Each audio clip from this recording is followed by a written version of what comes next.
But ಏನೋ miss ಆಗಿದೆ, ಅಲ್ಲಿ ಏನಾಗಿದೆ ನೋಡೋಣ, ಕಾದು ನೋಡೋಣ. ದರ್ಶನ್ ಸರ್ ಆದಷ್ಟು ಬೇಗ ಹೊರಗಡೆ ಬರಲಿ ಅಂತ ನಾವು ಕೆಲವು ದೇವ್ರ ಹತ್ರ ಈಗಲೂ ನಾವು ಕೇಳ್ಕೊಳ್ತಾ ಇದ್ದೀವಿ. ಆದಷ್ಟು ಬೇಗ ನಮ್ಮ ದರ್ಶನ್ ಸರ್ ಹೊರಗಡೆ ಬರಬೇಕು, ಅದೇ ರೀತಿ ಮುಂದೆ ಚಿತ್ರಗಳನ್ನ ಮಾಡಬೇಕು, ಅದೇ ರೀತಿ ಜನರಿಗೋಸ್ಕರ ಇದು ಮಾಡಬೇಕು ಅಂತ. ಬರ್ತಾರೆ ಸರ್, ಖಂಡಿತ ಬಂದೇ ಬರ್ತಾರೆ. ಇನ್ನು 4ನೇ ತಾರೀಕು ತನಕ ನಮ್ಗೆ ಏನು ಕೊಟ್ಟಿದ್ರೆ ಆ 4ನೇ ತನಕ ವೆಯ್ಟ್ ಮಾಡ್ತಾ ಇದ್ದೀವಿ. ಅದ್ರ ಮೇಲೆ ಏನಂತ ದೇವ್ರ ಇದ್ದಾನೆ ಸರ್, ದೇವ್ರು ಇದ್ದಾನೆ ಅಂತ ನಾವು ನಂಬಿದ್ದೀವಿ ಸರ್. ಯಾಕಂದರೆ ದೇವ್ರು ಯಾವತ್ತೂ ಒಳ್ಳೆಯವರಿಗೆ ಕೆಟ್ಟದಾಗಿ ಬಿಡಲ್ಲ ಸರ್. ಬಸ್ ಸ್ವಲ್ಪ ಲೇಟಾಗಿ ಆಗ್ಬೋದೇನೋ, ಬಟ್ ಹಾಗೇ ಆಗುತ್ತೆ ಖಂಡಿತ. ನಿಜವಾಗ್ಲೂ ಇವತ್ತು ಒಂದು ಮಾತಾಡೋಕ್ಕೆ ಇಷ್ಟಪಡ್ತೀನಿ. ಎಷ್ಟೋ ಈ ಕೆಲವು ನ್ಯೂಸ್ ಚಾನಲ್ಗಳು ಹೇಳ್ತಾ ಇದ್ದಾರೆ ದರ್ಶನ್ ಅವ್ರು ಕೊಲೆ ಮಾಡಿಸಿದ್ದಾರೆ, ದರ್ಶನ್ ಅವ್ರು ಕೊಲೆ ಮಾಡಿದ್ದಾರೆ, ದರ್ಶನ್ ಅವ್ರು ಕೊಲೆ ಮಾಡಿದ್ದಾರೆ ಅಂತ. ಒಂದು ಸರ್, ಒಂದೇ ಒಂದು ವಿಷಯ, ಬಟ್ ಅದರಿಂದ 1000 ಒಳ್ಳೆ ಕೆಲಸ ಮಾಡಿದ್ದಾರೆ ಸರ್. ಅವರು 1000 ಒಳ್ಳೆ ಕೆಲಸ ಮಾಡೋದ್ರ ಬಗ್ಗೆ ಯಾರು ಮಾತಾಡ್ತಾ ಇಲ್ಲ. ಯಾಕೆ ಮಾತಾಡ್ತಾ ಇಲ್ಲ ಹೇಳಿ? ಯಾಕೆ ಮಾತಾಡ್ತಾ ಇಲ್ಲ? 1000 ಒಳ್ಳೆ ಕೆಲಸ ಮಾಡಿದ್ದಾರೆ, ಅದು ಯಾವ್ದು ಕೇಳ್ತಾ ಇಲ್ಲ. ಒಂದೇ ಒಂದು ತಪ್ಪು ಆ 1000 ಒಳ್ಳೆ ಕೆಲಸನ ಮುಚ್ಚಾಕ್ಬಿಡ್ತಾ ಸರ್. ಒಬ್ಬ ಒಳ್ಳೆ ವ್ಯಕ್ತಿನ ಒಬ್ಬ ಕೆಳಗಡೆ ಬಿದ್ದಿದ್ದಾನಂದರೆ ತುಳಿಯೋಕ್ಕೆ ಪ್ರಯತ್ನ ಪಡ್ತಾ ಇದ್ದಾರೆ. ನಿಜವಾಗ್ಲೂ ತುಳಿಯೋಕ್ಕೆ ಪ್ರಯತ್ನ ಪಡ್ತಾ ಇದ್ದಾರೆ. ಖಂಡಿತ ಹೇಳ್ತಾ ಇದ್ದೀನಿ, ಯಾರೂ ತುಳಿಯೋಕ್ಕೆ ಹೋಗ್ಬೇಡಿ. ತುಳಿಯೋರು ಯಾವತ್ತಿದ್ರೂ ಕಾಲು ಕೆಳಗಡೆ ಇರ್ತೀರಾ, ಅವ್ರು ಯಾವತ್ತಿದ್ರೂ ಬೆಳೀತಾನೆ ಇರ್ತಾರೆ. ನಿಜವಾಗ್ಲೂ ಅದೇನೋ ಅಂತಾರಲ್ಲ ಹಂಗೆ. ಇವತ್ತು ತುಂಬ ಜನ ನೋಡ್ತಾ ಇದ್ದೀವಿ. ನಿಜವಾಗ್ಲೂ ಒಂದು ಮಾತು, ಅವಾಗಲೂ ಒಂದು ಮಾತು ಹೇಳಿದೆ ನಾನು, ಒಂದು ಸಿಂಹ ಒಳಗಡೆ ಇದೆ ಅಂತ, ಹೊರಗಡೆ ನಾಯಿ ನರಿಗಳು ಬೊಗಳ್ತಾ ಇದ್ದಾವೆ. ಆ ನಾಯಿ ನರಿಗಳು ಒಂದೇ ಮಾತು ಹೇಳ್ತಾ ಇದ್ದೀನಿ, ಆ ಸಿಂಹ ಒಳಗಡೆ ಏನು ಬೊಗಳ್ತಾ ಇದ್ದೀರಾ ನೀವು, ಅಲ್ಲಿವರೆಗೂ ನಾಯಿ ನರಿಗಳೇ ಆಗಿರ್ತೀರ ಹೊರತು ಸಿಂಹ ಆಗಲ್ಲ ಸರ್. ಬೊಗಳೋ ನಾಯಿ ಯಾವತ್ತೂ ಸಿಂಹ ಆಗಲ್ಲ ಸರ್ ಬ್ರದರ್. ಬೊಗಳೋ ನಾಯಿ ಯಾವತ್ತೂ ಸಿಂಹ ಆಗಲ್ಲ, ನಾಯಿನೇ ಆಗಿರುತ್ತೆ. ಸಿಂಹ ಒಳಗಿದ್ರು ಸಿಂಹನ, ಹೊರಗಡೆ ಇದ್ರು ಸಿಂಹನೇ. ಬರುತ್ತೆ, ವೆಯ್ಟ್ ಮಾಡಿ, ಆದಷ್ಟು ಬೇಗ ಬರುತ್ತೆ. ಇವತ್ತು ಯಾರೆಲ್ಲ ನೆಮ್ಮದಿಯಾಗಿ ನಿದ್ದೆ, ಇವತ್ತು ಬಿಡಿ, ನೀವು ದರ್ಶನ್ ಸರ್ ಅನ್ನೋ ಹೆಸರು ನಿಮ್ಮ ನೆಮ್ಮದಿನ ಕಿತ್ಕೊಂಡ್ಬಿಟ್ಟಿದೆ. ನೀವು ನಿಜವಾಗ್ಲೂ ಹೇಳ್ತಾ ಇದ್ದೀನಿ ಒಂದು ಮಾತು, ನೆಮ್ಮದಿಯಾಗಿ ತಿಂತಾ ಇದ್ರು, ನೆಮ್ಮದಿಯಾಗಿ ಊಟ ಮಾಡಿ ಮಲ್ಕೊಳ್ತಾ ಇದ್ರೆ ಗೊತ್ತಿಲ್ಲ ಸರ್. ಯಾಕಂದರೆ ಅಷ್ಟು ಅದೊಂದು ಹೆಸರು ನಿಮ್ಗೆ ಅಷ್ಟೊಂದು ಡಿಸ್ಟರ್ಬ್ ಮಾಡಿದೆ ಅಂದರೆ ಅರ್ಥ ಮಾಡ್ಕೊಳ್ಳಿ ಅವ್ರಿಗಿರೋ ಒಂದು ಲೆವೆಲ್ ಯಾವ ಥರ ಇದೆ ಅಂತ. ನಿಜವಾಗ್ಲೂ ಸರ್ ತುಂಬ ಇದು. ಅವರು ನಮ್ಮ ಕನ್ನಡ ಚಿತ್ರಾಂಕ ಒಂದು ಸಿನಿಮಾಗಳನ್ನ ಕೊಡ್ತಾರಲ್ಲ ಸರ್, ನಿಜವಾಗ್ಲೂ ಅವ್ರು ಯಾವುದೇ ಇದಕ್ಕೊಂದು ದುಡ್ಡಿಗೆ ಆಸೆ ಪಡಲ್ಲ ಸರ್. ಒಂದು ಜನರುಗಳಿಗೆ ಒಂದು ಒಳ್ಳೆ ಮೆಸೇಜ್ ಇರಬೇಕು.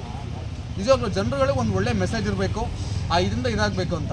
ಅವ್ರು ಯಾವತ್ತೇ ಕೂಡ ಸ್ಟೋರಿನ ದುಡ್ಡು ಇದಕ್ಕೋಸ್ಕರ ಯಾವತ್ತೂ ಇದು ಮಾಡಿಲ್ಲ.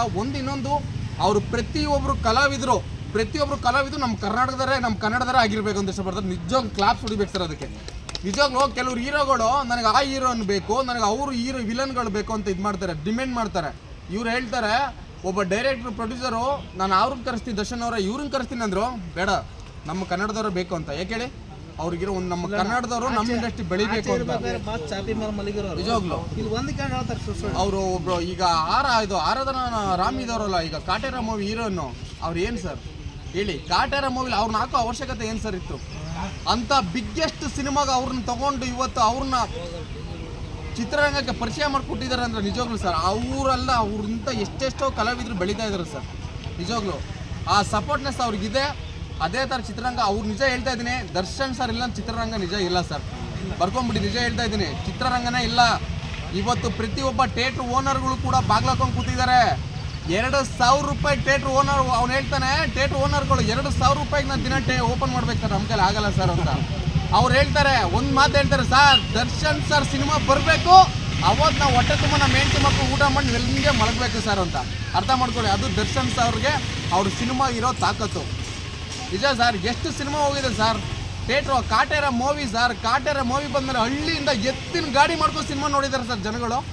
ಎತ್ತಿನ ಗಾಡಿ ಮಾಡ್ಕೊಂಡು ಸಿನಿಮಾ ನೋಡೋಕೆ ಹೋಗಿದ್ದಾರೆ ಜನಗಳು. ಅದೇ ಕಾಟೇರ ಮೂವಿ ಈಗ ಹೋದ ಮೇಲೆ ಬಂದಿದೆ ಸಿನಿಮಾಗಳು ಸರ್. 128 130 ಸಿನಿಮಾ ಬಂದಿದೆ ಸರ್ ನಮಗೆ. ನಿಜ ಹೇಳ್ತಾ ಇದ್ದೀನಿ, ಥಿಯೇಟ್ರ್ ಓನರ್ಗಳು ಹೇಳ್ತಾರೆ ಪಾಪ, ನಿಜವಾಗ್ಲೂ ಅವ್ರ ಮುಖ ನೋಡೋಕ್ಕಾಗಲ್ಲ ಸರ್. ನಿಜ ಆಗಲ್ಲ ಸರ್. ಯಾಕಂದರೆ ನಮಗೆ ಬರ್ತಾರೆ ಜನ ನೋಡಿ ಸರ್, ಮೊನ್ನೆ ತೋರಿಸ್ತಾರೆ ಅವರೇ ಒಳಗಡೆ 4-5 ಜನ ಇರ್ತಾರೆ. ನಾವು ಹೆಂಗೆ ಸರ್ ಈಗ ಇದು ಮಾಡಿ ನಮ್ಗೆ ಹೊಟ್ಟೆಪಾಠ ಹೆಂಗೆ ಸರ್ ಅಂತ. ಕೆಲವು ಥಿಯೇಟ್ರ್ಗಳು ಕ್ಲೋಸ್ ಆಗ್ತಾ ಇದೆ ಸರ್, ಯಾಕೆ ಜನ ಇಲ್ಲ, ಒಳ್ಳೆ ಸಿನಿಮಾ ಬರ್ತಾ ಇಲ್ಲ. ಅವ್ರು ಹೇಳ್ತಾರೆ, ಅವ್ರ ಮಾತು ಒಂದೇ ಮಾತು ಸರ್, ಬರುತ್ತೆ ದರ್ಶನ್ ಸರ್ ಬರಬೇಕು ಸರ್. ನಾವು ಮತ್ತೆ ದುಡ್ಡು ನೋಡಬೇಕು ಅಂದರೆ ನಮ್ಮ ಸಿನಿಮಾ, ನಮ್ಮ ಥಿಯೇಟ್ರ್ಗಳು ದರ್ಶನ್ ಸರ್ ಬರಬೇಕು. ದರ್ಶನ್ ಸರ್ ಬಂದರೆ ಇದೆಯಲ್ಲ ಅವತ್ತು ಸರ್ ಇಡೀ ನನ್ನ ಫ್ಯಾಮಿಲಿ ಹೊಟ್ಟೆ ತುಂಬ ಊಟ ಮಾಡಿ ಅವನು ಒಬ್ಬ ಕೆಲಸ ಮಾಡೋರು ಹೇಳ್ತಾನೆ, ಅಲ್ಲಿ ಕ್ಲೀನ್ ಮಾಡೋರು ಹೇಳ್ತಾರೆ. ಯಾಕೆ ಸಿನಿಮಾ ಜನಗಳು ಬಂದರೆ ಅಲ್ಲಿ ಕಸ ಬಿದ್ದಿರೋದು, ಕಸ ಇಲ್ಲ, ಯಾವಾಗ ಕಸ ಬಿಡಲ್ಲ ಜನಗಳೆಲ್ಲ ಕಸ ಇಲ್ಲಿಂದ ಬರುತ್ತೆ ಸರ್. ಅಲ್ಲಿ ಕ್ಲೀನ್ ಮಾಡೋರ್ಗೂ ದುಡ್ಡು ಕೊಟ್ಟೆ ಕಳಿಸ್ಬೇಕು. ಅರ್ಥ ಮಾಡ್ಕೊಳ್ಳಿ. ಜನನೇ ಇಲ್ಲ ಅಂದಮೇಲೆ ಅವನಿಗೆ ಕೆಲಸ ಇಲ್ಲ. ದರ್ಶನ್ ಸರ್ ಇರೋದಕ್ಕೆ ಕಸ ಹೊಡೆಯೋನಿಂದ ಹಿಡಿದು ಮೇಲೆ ಇದ್ರವರೆಗೂ ಕೆಲಸ ಸಿಗುತ್ತೆ ಸರ್ ಅವರಿದ್ದರೆ. ನಿಜವಾಗ್ಲೂ ಹೇಳ್ತಾ ಇದ್ದೀನಿ, ದೇವರು ನಿಜ ಕೈ ಬಿಡಲ್ಲ. ಯಾರೋ ಫ್ಯಾನ್ಸ್ ಇರ್ಬೋದು, ಯಾರೋ ಕೂಡ ನಾನು ಕೆಲವು ನ್ಯೂಸ್ ಚಾನಲ್ ನೋಡ್ತಾ ಇರ್ತೀನಿ, ಹೇಳ್ತಾರೆ ದರ್ಶನ್ ಸರ್ ಫ್ಯಾನ್ಸ್ ಫಾಲೋವರ್ಡ್ ಕಮ್ಮಿ ಆಗ್ತಾ ಇದೆ, ಕಡಿಮೆ ಆಗ್ತಾ ಇದೆ. ಯಾವನ್ ಸ್ವಾಮಿ ಹೇಳಿದ್ದವನು? ಅವ್ನು ಯಾವನ್ ಸ್ವಾಮಿ ಎದುರುಗಡೆ ಬರಕ್ಕೆ ಇದ್ರೆ ಬಂದು ನಿಂತ್ಕೊಳ್ಳೋಕೆ ಹೇಳಿ ಸ್ವಾಮಿ ಅವನ್ನ. ಅವ್ನು ಇಲ್ಲಿ ಇರ್ತಾನೆ ನನಗೆ ಗೊತ್ತು, ಅವ್ರು ಯಾರಂತ ನಾನು ನೋಡಿದ್ದೀನಿ ಸರ್. ಅವ್ನು ಬಂದು ಇಲ್ಲಿ ನಿಂತ್ಕೊಳ್ಳೋಕೆ ಹೇಳಿ. ನಾನೇ ಸರ್ ಹೇಳಿದ್ದೆ ದರ್ಶನ್ ಸರ್ ಫ್ಯಾನ್ಸ್ ಕಮ್ಮಿ ಆಗ್ತದೆ ಅಂತ. ಅವನಿಗೆ ಒಂದು ಮಾತು, ಲೋ ತಮ್ಮ ನಾನು ಕೇಳಿಸ್ಕೊಳ್ಳಿ, ಅವ್ನು ಹಿಂಗೆ ಹೇಳ್ತೀನಿ, ನನಗೆ ಹುಟ್ಟಿರೋ ಮಗು ಕೂಡ ದರ್ಶನ್ ಸರ್ ಫ್ಯಾನೇ. ಅದೆಲ್ಲಿ ಫ್ಯಾನ್ಸ್ ಫಾಲೋವರ್ ಕಮ್ಮಿ ಆಗ್ತದೆ ತೋರಿಸು. ನಮ್ಮ ಇಲಾಖೆ ಕೊಟ್ಟಿರೋ ಒಂದೇ ಒಂದು ಕೈದಿ ನಂಬರ್ನ ಈ ರೇಂಜಲ್ಲಿ ಆಗ್ತಾವ್ರ ಅಂದ್ರೆ ಅರ್ಥ ಮಾಡ್ಕೊಳ್ಳಿ ಸರ್. ಇಲ್ಲಿ ಫ್ಯಾನ್ಸ್ ಫಾಲೋವರ್ ಎಲ್ಲಿ ಕಮ್ಮಿ ಆಗ್ತದೆ ಅಂತ ಅರ್ಥ ಮಾಡ್ಕೊಳ್ಳಿ. 6106 ಅನ್ನೋ ನಂಬರ್ ಅಷ್ಟು ಪಾಪ್ಯುಲರ್ ಆಗ್ತಾ ಇದೆ ಅಂದ್ರೆ ಎಲ್ಲಿ ಸರ್ ಕಡಿಮೆ ಆಗ್ತದೆ ದರ್ಶನ್ ಸರ್ ಫ್ಯಾನ್ ಫಾಲೋವರ್ಸು? ಇನ್ನೂ ಜಾಸ್ತಿ ಆಗುತ್ತೆ ಸರ್, ಅರ್ಥ ಮಾಡ್ಕೊಳ್ಳಿ. ಒಂದು ಕಬ್ಬಣನ ಕಾಸಿ ತಟ್ಟಿದಷ್ಟು ಗಟ್ಟಿ ಆಗುತ್ತೆ ಹೊರತು ಸ್ಟ್ರೆಂತು ಯಾವತ್ತೂ ವೀಕ್ ಆಗಲ್ಲ ಸರ್. ಅದೇ ಥರ ನಮ್ಮ ಬಾಸು ಬರಲಿ ಸರ್, ಅವ್ರಿಗೆ ಬಂದಿರೋಷ್ಟು ಪ್ರಾಬ್ಲಮ್ ಅವ್ರು ಫೇಸ್ ಮಾಡೋದು ಇದು ಯಾರು ಫೇಸ್ ಮಾಡಿಲ್ಲ. ಅವ್ರು ಮಾಡ್ತಾರೆ, ಬಂದೇ ಬರ್ತಾರೆ. ಇದೇ ಥರ ಇನ್ನೂ ಲೆವೆಲಲ್ಲಿ ಹೋಗ್ತದೆ ಸರ್ ಮೇಲ್ಗಡೆ. ಇನ್ನೂ ಒಂದು ಸ್ಟೋರಿ ಮುಂದೆ ಅವ್ರಿಗೆ ಏನಿದೆ ಲೈಫು, ಇನ್ನೂ ಒಂದು ಬಿಗ್ಗೆಸ್ಟ್ ಇದರಲ್ಲಿ ಹೋಗ್ತೀವಿ. ನಾವು ಇದೀವಿ, ನಾವು ಯಾವತ್ತೂ ಕೈ ಬಿಡಲ್ಲ. ಅದೇ ಥರ ನಾವು ಕರ್ಕೊಂಡು ಹೋಗ್ತೀವಿ ಸರ್ ಅವ್ರನ್ನ. ನಾವಿರೋವರೆಗೂ ಯಾವತ್ತೂ ಅವ್ರನ್ನ ಕೈ ಬಿಡಲ್ಲ ಸರ್. ನಿಜವಾಗ್ಲೂ ಹೇಳ್ತಾ ಇದ್ದೀನಿ, ನಾವು ಇರೋವರೆಗೂ, ನಮ್ಮ ಉಸಿರು ಇರೋವರೆಗೂ ನಾವು ಅವ್ರಿಂದ ಇದ್ದೇ ಇರ್ತೀವಿ ಬಾಸ್. ಒಂದು ಮಾತು ಹೇಳ್ತಾ ಇದ್ದೀನಿ ಬಾಸ್, ನಾವಿರೋವರೆಗೂ ನಿಮ್ಮಿಂದ ನಾವು ಇದ್ದೇ ಇರ್ತೀವಿ. ಯಾವುದಕ್ಕೂ ತಲೆ ಕೆಡ್ಸ್ಕೊಳಕ್ ಹೋಗ್ಬೇಡಿ. ನಿಜವಾಗ್ಲೂ ಇವತ್ತು ಹೇಳ್ತಾ ಇದ್ದೀನಿ, ಯಾರೆಲ್ಲ ಹೇಳ್ತಾ ಇದ್ದಾರೆ ದರ್ಶನ್ ಸರ್ ಹಿಂಗೆ ಮಾಡಿದ್ರು ಹಂಗೆ ಹಿಂಗೆ ಅಂತ, ನಾವು ನೋಡ್ತೀವಿ ಸರ್. ದರ್ಶನ್ ಸರ್ ಮಾಡಿ ಇದಾಗಿರೋ ಕೊಲೆನ ನಮ್ಮ ಕರ್ನಾಟಕದಲ್ಲಿ ಇನ್ಯಾವುದು ಕೊಲೆ ನಡೆಯಲ್ವಾ, ಇನ್ಯಾವುದು ನಡೆಯಲ್ವಾ ಅಂತ ನಾವು ನೋಡ್ತೀವಿ ಸರ್. ನಿಜವಾಗ್ಲೂ ಹೌದು. ಇನ್ನೊಂದು ಮಾತಾಡ್ ಕೇಳ್ತೀನಿ ಬ್ರದರು, ಸತ್ತಿರನ್ ಯಾರು ಮಾವತ್ತ ಹುತಾತ್ಮ ಅಲ್ಲ ರೇ. ಯಾರು ಖುಷಿ ಪಡಿ ನಿಜವಾಗ್ಲು. ಅವನು ಒಬ್ಬ ಸತ್ತಿರೋನ್ಗೆ ಹೇಳ್ತಾ ಇದ್ದೀನಿ, ಅವ್ನು ರೇಣುಕಾ ಸ್ವಾಮಿ ಅಲ್ಲ, ದೊಡ್ಡ ಬಿಗ್ಗೆಸ್ಟ್ ಕಾಮಕ ಸ್ವಾಮಿ. ನಿಜವಾಗ್ಲು ಅವ್ನು ಸತ್ತಿರೋದು ಎಷ್ಟೋ ಹೆಣ್ಮಕ್ಳು ಇದಕ್ಕೆ ಖುಷಿ ಪಡ್ಬೇಕು. ನಿಜವಾಗ್ಲು ಇವತ್ತು ಸಿಚುವೇಶನ್ ಬೇರೆದವ್ರು ಮಾಡಿದ್ರೆ ಇದು ಇಷ್ಟು ಹೆಸರಿಗೆ ಬರ್ತಾ ಇರಲಿಲ್ಲ ಬ್ರದರ್. ನಿಜವಾಗ್ಲು ಅಂತ ಹೇಳ್ಬಿಟ್ಟು ಇವಾಗ ಇಷ್ಟು ಪಬ್ಲಿಕ್ ಮಾಡ್ತಾ ಇದ್ದಾರೆ.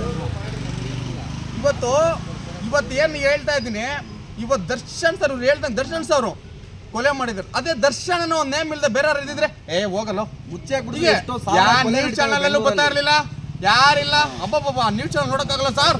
ದರ್ಶನ್ ಅವರು ಸಿಗರೇಟ್ ಕೇಳ್ತಾ ಇದ್ದಾರೆ, ದರ್ಶನ್ ಅವರು ಬಿರಿಯಾನಿ ಕೇಳ್ತಾ ಇದ್ದಾರೆ, ದರ್ಶನ್ ಅವರು ಬಿರಿಯಾನಿ ಕೇಳ್ತಾ ಇದ್ದಾರೆ.